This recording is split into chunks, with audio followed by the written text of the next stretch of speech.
G'day, Sam Simons from Poole Ag Consulting here at Moree. What we've got here is a Feathertop Rhodes grass demonstration site, one of the few in northwest New South Wales and Queensland.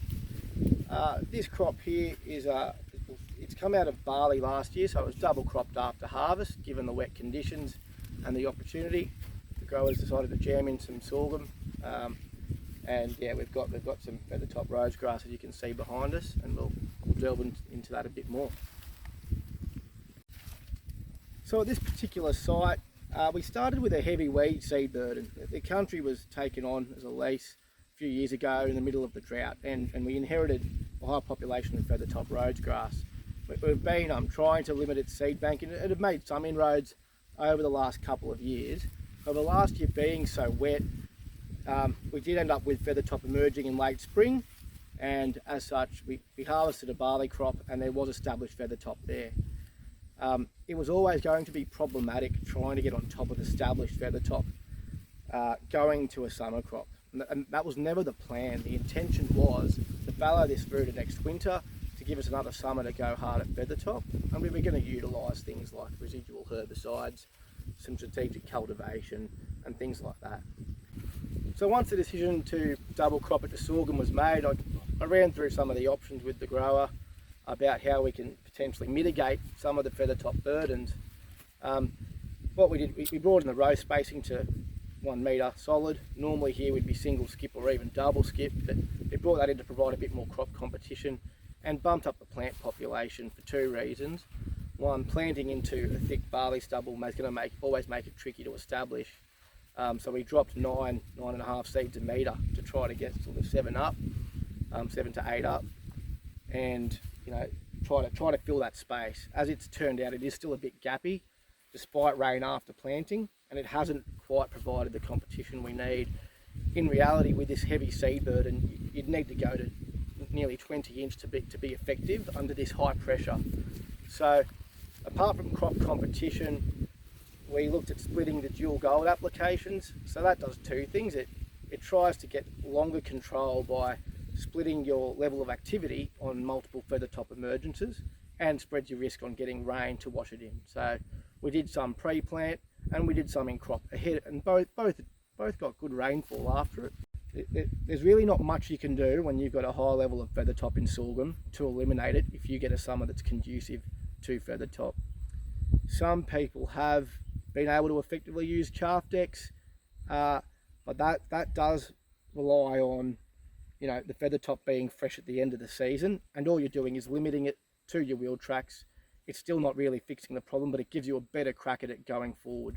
Whereas in this scenario, the Feathertop patches are all going to seed, and we know that we're going to be up against it for a few years to get back on top of it. So while the decision to put sorghum in here, given the opportunity, is going to be a highly profitable one, without a doubt, we just have to accept that we are going to end with a heavy seed bank again with Feathertop, and it is going to take 2 to 3 years of basically zero seed set to try to get back on top of it on this farm. It can be done, we know it can be done, and it's been done before. It's just the hit that you have to take when you put sorghum into a high pressure scenario where you've got limited options. So I guess if you know that you've got an existing Feathertop population and you want to get on top of it, there's a few things that you need to look at. The main tools are, initially residual herbicides, so pre-emergence to try to limit their emergence. We've got Group A options in fallow, and then double knocking with paraquat. That double knock is critical. We know that there can be a level of resistance out there, well there is, so you do need to follow it up. You need to smoke it with the paraquat. We do have optical spot sprayers, and they're highly effective in Feathertop. By nature, their distribution is quite sporadic. It'll come in from the roadsides, fence lines, red ridges, so optical sprayers are a very effective tool.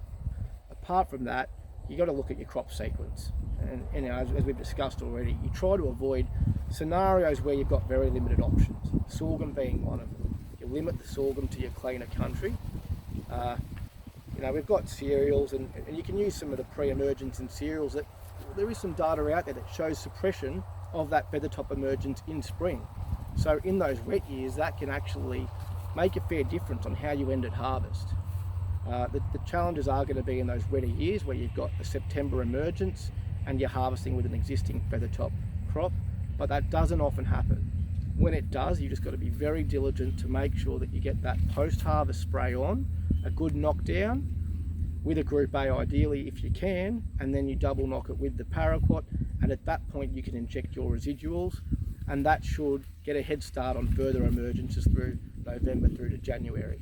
That really sets you up in a fallow scenario to getting on top of feathertop. If that all fails, there are system resets where cultivation can be a tool, but there are risks associated with that in that it does have to be quite aggressive to the point where you're generally losing all your stubble to be effective enough to rip out the feathertop and bury it deep enough. Kelly chains are not going to do that. Look, the main downsides to the cultivation are, we come through droughts, we come through floods, stubble retention underpins this whole system. So moisture is the biggest concern from a farming system point of view. Then the second thing is using the right tool for the right job. Often we'll see people use what they've got available, which does a half job on the weeds, a half job on cultivation, and it leaves stressed feathertop in particular because of its weak, shallow root system. If it gets between the implements, it survives. You've got more dust because you've got exposed soil. The herbicides don't work as well and it stresses. So I guess the preface to a good cultivation is make sure you're going to take them all out if you're going to do it. So you only do it every few years if needed. So I guess there's a little bit to discuss regarding tillage for feathertop management. It can be a tool to do it. You just got to make sure you optimise its use. And to do that, if you commit to the job, you've got to make sure you're digging it enough that you are completely burying those seeds at depth and that you're pulling those plants out of the system. That can be patch management. If it's just areas that you can go and isolate, happy days. That way you're conserving the stubble on the rest of the farm and the field. But if you do have to go with that blanket approach, you just got to make sure you're ripping it out completely rather than using a cosmetic approach, which people sometimes do. You might want a scarifier or a prickle chain or Kelly chains. They just aren't going to bury the seeds. What they are going to do is shift them across a greater area, and it goes from a patch to a wider distribution over the paddock, and it makes it a bigger problem going forward. So again, I'll just repeat, while it is a tool, strategic tillage is a tool, make sure you do it properly if you commit to the job.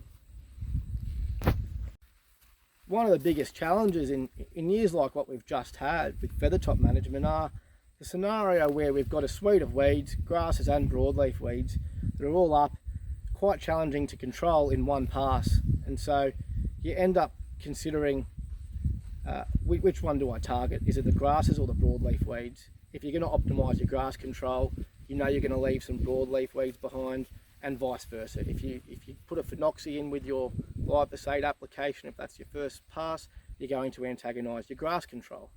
A double knock with paraquat is not going to be effective in that scenario without a Group A. So that is where we're having to make those decisions all the time. And in wet summers, despite us wanting to do it, we were just not able to double knock effectively in a lot of scenarios, whether it be blanket or cameras.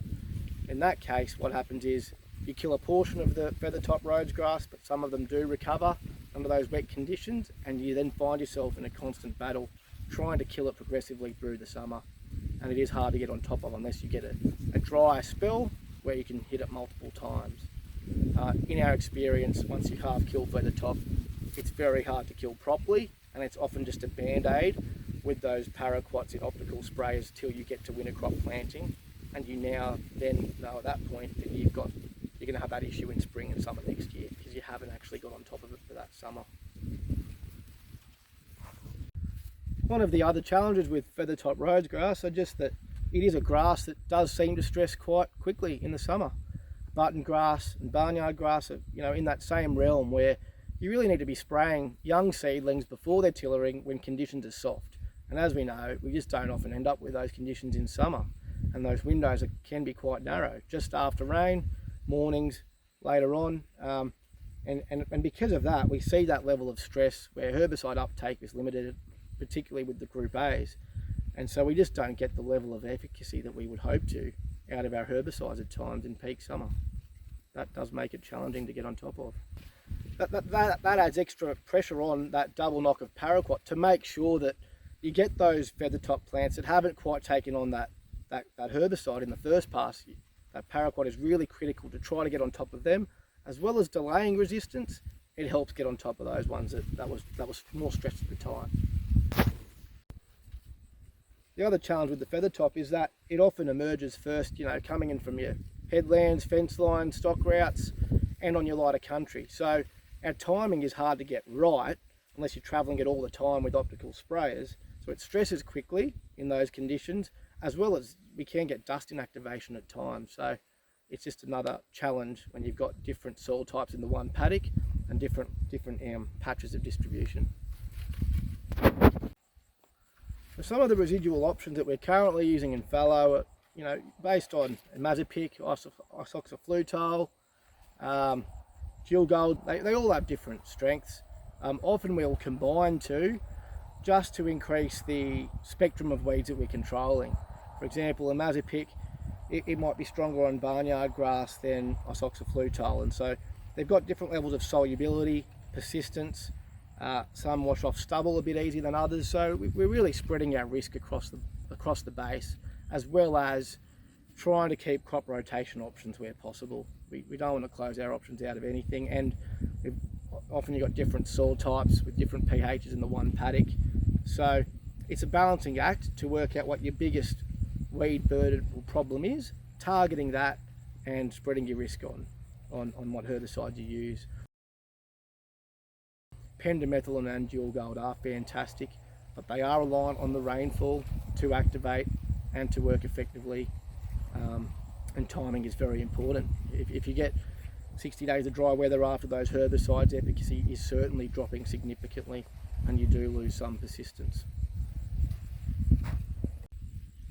So to get the most out of our residuals, the timing is really critical, and so post-harvest we often you're waiting for the right time. You never get the absolute optimal time. You often got to go on logistics dictate.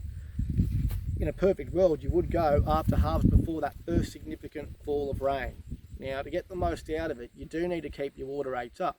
You do want to try to hit the target. Some of those herbicides do wash off the stubble, but the more that we can get to the dirt, the better the job's going to be. If you miss that first flush, it does make it very challenging to get on top of. And what that can lead to is applying your residual herbicides when you've got more green matter and they are less effective in that scenario. You want to be spraying it when you don't have too many weeds up and when you can hit the dirt. So optical sprays have become a real critical tool in this northern farming system across our client base. I guess a lot of them have been using them for 10 years or more, and I would think 90% of our client base have got access to or own a camera sprayer. It's just, with the rising cost of chemicals and the spectrum of weeds, the levels of resistance, it's become nearly impossible to manage a farm cost effectively without one. Typically the use pattern is running over country, hitting challenging weeds with higher rates and firing it anywhere between 5 and 10%. The challenges this year have been driven by the weather conditions, and so we've had multiple rain events. We didn't get residuals out on time, so we've had higher pressure weeds, and so when the cameras have been travelling over country at that given time, it might be firing at 20% to 40%, and at that time you're missing small weeds that are emerging and ones that are coming in behind that. So while there is still a chemical saving to not blanket spraying at the time, you know that you're locked in to be back in that country in 2.5 to 3 weeks to get that next set of weeds. And that's where logistics can be a problem if you've got a big area to cover and you get successive falls of rain and you get behind. And that has happened this year, unfortunately, in some scenarios. Typically they do work exceptionally well when they are firing in that 5 to 10% zone, and really what they were designed for. In terms of other cultural management techniques, I guess in the winter, to try to limit those spring germinations of feathertop, you can consider your upfront herbicides, I guess, in your wheat. So there are some of those pre-emergents that will limit that spring germination. But apart from that, row spacing and crop competition in your winter crop. So what I mean by that is, if you can have in the season with higher biomass with a more competitive variety, there's less penetration with the sun and rain, later in the season, and so you get more of a shading effect. An example could be a planted barley versus a more open barley variety, for example. In the wheats, similar scenario. If you have a more or greater biomass variety, it is definitely going to help suppress and shade out that early ability for the feather top to emerge in September if you're getting successive falls of rain at that time. We've talked a little bit today about double knocks with gramoxone and similar contact herbicides. It's really critical that we keep that carrier volume up there and use the appropriate wetter package that's recommended. Going to coarse droplets at 80 litres on grass targets and small targets, it's not going to give you the coverage that you need to complete that double knock. So really, 100 litres per hectare is going to be better with a lot of those paraquat type products when you're double knocking to get the right coverage, especially in some of the thicker stubbles that we've been getting in the last couple of years. When using glyphosate-based fallow brews, you really don't want to be going any less than 60 litres a hectare, in my opinion. Reason being, we're having to be more diligent with spray conditions and spray quality. We know how important it is to get right. A lot of the time we are having to apply coarse droplets, and doing so you need to be 60 litres plus to ensure that you're hitting the targets. Otherwise the glyphosate and the whatever product you're mixing it with, it's going to leave some behind and you're not going to be happy with the job. So yeah, I'll be a big advocate of keeping your water rates up to get the herbicide to the target.